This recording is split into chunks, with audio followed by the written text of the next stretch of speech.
I've always had trouble remembering my childhood. Not gaps, more like smoothness. No sharp memories, no fights, no friends I could name without effort.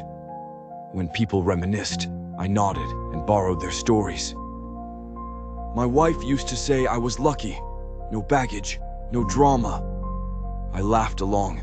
Inside, it felt like standing on a stage without knowing the script, hoping no one noticed I was improvising every line. The man from my past appeared one afternoon, like an answer to a question I never asked. He waved from the driveway, smiling like relief. Said my name with warmth. Said we'd grown up together. He talked easily, too easily. Stories spilled out of him.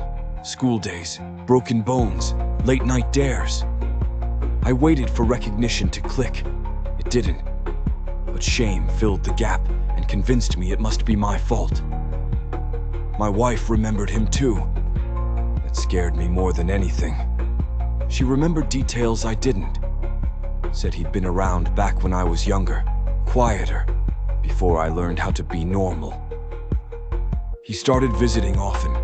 Always when I was home, always when I was tired. He never talked about himself unless I asked. When I did, his answers felt complete but hollow, like furniture staged in an empty house. The kids adored him immediately. They laughed harder around him. Their eyes followed him when he moved. When he touched their heads, they went still, like animals sensing a storm they didn't understand.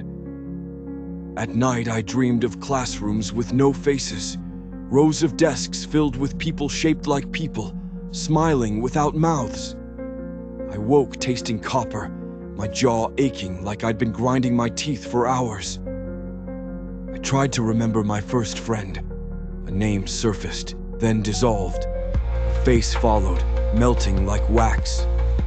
Every attempt ended the same way, warm pressure behind my eyes. Then nothing. The man noticed my distraction. He said memory was fragile. He said some people were born without anchors. He said that wasn't a bad thing. He said it made me adaptable. I began smelling rot in places tied to memory. The hallway where childhood photos hung. The garage where I kept old boxes I'd never opened. When I lifted the lids, they were empty. Always empty. My wife grew distant, not cold, devoted. She watched me the way you watch someone sleepwalking toward traffic. She asked if I trusted her, asked if I trusted them. I didn't know who she meant. The kids started asking questions that didn't sound like theirs. Asked where I came from, asked why I didn't talk about before. Asked what I thought happened to people when no one remembered them anymore. I tried to answer and couldn't. My mouth moved, but nothing honest came out. The man watched, nodding, approving, like a teacher pleased with a lesson learned. One night I checked the attic. I don't remember deciding to. The ladder was already down. At the top, I found boxes labeled in my handwriting. Names I didn't recognize. All crossed out. Inside the boxes were photographs. Me at different ages. Me with different people. The same smile. The same posture. The faces around me were always slightly blurred, like they couldn't hold focus. In one photo, I was a child, surrounded by classmates. Their faces weren't blurred. They were wrong. Too symmetrical. Too similar. Copies wearing different clothes. I felt sick.